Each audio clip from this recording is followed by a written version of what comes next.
Over 25,000 Americans are added each month to the no-fly list, which numbers over 1 million people who have not been charged or convicted of any crime. It's a case of mistaken identity for a 5-year-old boy from Normandy Park. He had trouble boarding a plane because someone with his same name is wanted by the federal government. King 5's Mimi Jung is live at SeaTac Airport to explain. Mimi. Lori, it's hard to believe that a 5-year-old could be considered a threat, but that's exactly what happened here at SeaTac last week when Matthew Gardner showed up for a flight to LAX. Then they fly in charter. As 5-year-olds go, Matthew Gardner is about as harmless as you can get. But when he and his mom checked in for their flight at SeaTac last week, Matthew was considered the criminal. If you're on that no-fly list, your access to the right to bear arms is canceled because you're not part of the American family. You don't deserve that right. There is no right for you if you're on that terrorist list. And even though this Matthew Gardner is only in kindergarten, TSA workers still conducted a full-blown search. They searched all of our belongings. They took everything apart piece by piece. Nadia Counter says it wasn't easy being treated as a possible threat to national security. I picked up my child to give him a hug and tell him, it's okay, we're doing fine. And they reported to me that I was not allowed to touch him. He was a security risk, and they had to research me to make sure that I had not obtained any materials from him. Number 4, massive restrictions on the First Amendment guarantee of free speech. The President, Congress, and the FCC have announced plans to not only curtail speech on talk radio and newspapers, but to also regulate speech on the internet through the Orwellian-named Fairness Doctrine. The Obama machine is also pressuring Congress to pass draconian hate speech laws that will eviscerate the First Amendment.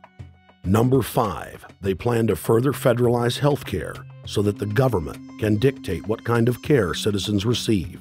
Modeled after the British system, this includes rationing care and restricting what procedures the handicapped and elderly are eligible for.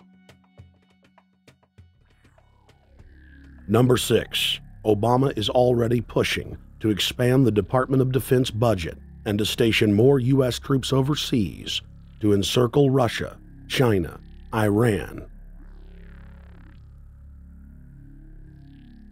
as well as setting up bases in Africa under the pretext of humanitarian aid, and dominate and occupy Africa through AFRICOM.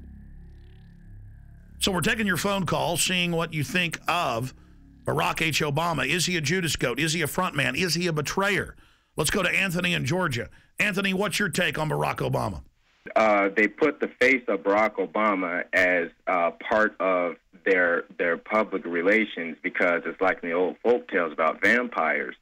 A vampire cannot force his way into somebody's house. It's against some kind of metaphysical law. So the vampire has to persuade the resident of the household to open the door and invite him in. So they're going to look at the peephole at Barack Obama, which looks like them and appears to be on their side. They're going to say, okay, here's my ally. Let me open the door and let me let this person in. And then Barack Obama is just, of course, a front man for the American empire, where he's going to have the entire U.S. Navy, the entire U.S. Army, and the entire U.S. Marines under AFRICOM command. And, of course, he's going to turn it into a new Iraq, and he's going to turn it into a new Afghanistan. Every operation that you see going on in Iraq and Afghanistan is going to propagate to the poor countries of Africa.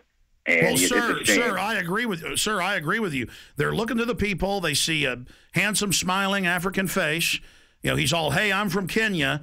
And then it's a total bait and switch. But it's the same thing here in the United States where they would get sellout Native American chiefs to sell out their people. This is the oldest trick in the book. And he can also pacify the most downtrodden minority groups in the United States. And he's saying, hey, get ready for sacrifice. Get ready to lose your standard of living. They're like, yay, I love Obama. They could never get away with this with a John McCain. Obama basically does a couple of things. One is, again, this idea, kick the Chinese out of Africa. Kick them out of Sudan where they get oil. Kick them out of Zimbabwe where they get raw materials. Start a civil war in Congo, another big source of raw materials. Al-Qaeda, an arm of the U.S. intelligence community, is now active in Algeria, Tunisia, Morocco. You've got a destabilization going on in Kenya around Odinga. That's Obama's cousin. This is a guy who has two children They're Obama's niece and, nephew in a broad sense. And one of them is named Raul, and the other one is named Winnie, after Winnie Mandela, who did the necklacing and political assassinations in South Africa. So this Odinga is essentially a CIA destabilizing operation in Kenya, and he's got a Odinga Islamic Alliance to crush the Christians in Kenya, but this also reaches into Ethiopia, it reaches into Uganda, Congo, Tanzania, and a whole bunch of other countries in that region. So all of Africa is a battlefield in flames between the US and the Chinese, with Obama leading the charge to kick the Chinese out for geopolitical reasons. Number 7, radically expand federal control over family farms and ranches through the Animal ID and Premises ID system. Number 8, accelerate the merger of the United States with Canada and Mexico under the Security and Prosperity Partnership. He is also accelerating the transfer of remaining federal authority to unelected quasi-governmental bodies like the World Trade Organization. Number 9, Obama must convincingly play the part of the president and convince the people of the United States that the buck actually stops with him. This is critical to the globalist master plan, because in 4 to 8 years, Obama must take the blame, as Bush did, for the New World Order's horrific agenda. At that point, the elite will put a new puppet in the ceremonial seat of power and build him up as the savior, only to tear them down again. And so the process is repeated over and over. For their program to work, it is essential that the people not learn that the presidency is now nothing more than theater, because if they did, the people would stop looking at the pawns and start looking for the king. Through this system of deceit, the elite's criminal agenda can continue forever because the people waste all of their political energy debating the media spectacle instead of investigating the globalist agenda. Number 10, it's Obama's job to sell the public on globalist policies that aren't in the people's best interest, but the overlords have many salesmen. His most important function is to protect the criminal oligarchs from prosecution while they loot the economy worldwide, start new wars, and engage in torture. They're called Generation O, and they were the key to Barack Obama's White House win. During the campaign, Barack Obama used the internet like no other candidate before him, harnessing the energy of millions of his supporters. But the question now is, what to do with this young, eager, energetic army? This gives Barack Obama and his administration contact information for so many people, so next time he needs to push his legislation, he can contact all these people. Kennedy-esque.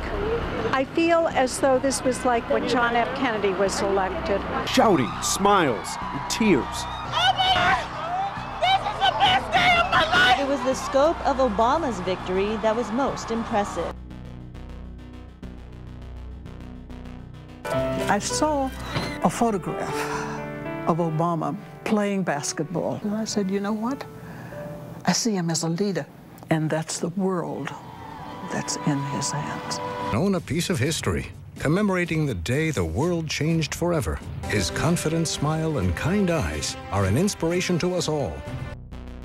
In summation, Barack Obama is a Madison Avenue created fad. All of the crazed Obama worship, being pushed by the corporate media, is scientifically designed to capture the public in a net of peer pressure mass euphoria. If the New World Order can just distract the public for a few more years, the elite can finish constructing their police state control grid. Now, a lot of times, we don't want to know the issue. Right.